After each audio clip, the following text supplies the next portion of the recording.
இன்று வ.உ. சிதம்பரம் பிள்ளை அவர்களின் பிறந்த நாள்.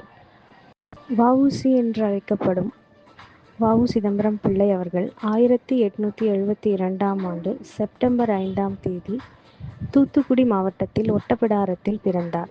கப்பலோட்டிய தமிழன் என்று அழைக்கப்படும் அவர் இந்திய சுதந்திர போராட்டத்திற்கு ஒரு முன்னோடியாகவும் தன்னலமற்ற தேசபக்தரும் ஆவார். ஆங்கிலேயர்களின் ஆதிக்கத்துக்கு எதிராக தாயகத்தின் வியாபார சுதந்திரத்தை நிலைநாட்டும் நோக்கில் 1906ஆம் ஆண்டில் ஸ்வதேசி கப்பல் கம்பெனியை தொடங்கினார். இதன் மூலம் அவர் இந்தியர்களுக்காக கப்பல் போக்குவரத்தை ஏற்படுத்தி வெளிநாடுகளுக்கான வியாபாரத்தில் இந்தியர்களுக்கு உரிமை கிடைக்க வழி செய்தார். ஆனால் அவரது தேசபக்தியும் துணிவும் பிரிட்டிஷ் ஆட்சியாளர்களுக்கு பெரும் அதிர்ச்சியை ஏற்படுத்தியது. இதன் காரணமாக அவர் பல தடைகளை சந்தித்தார்.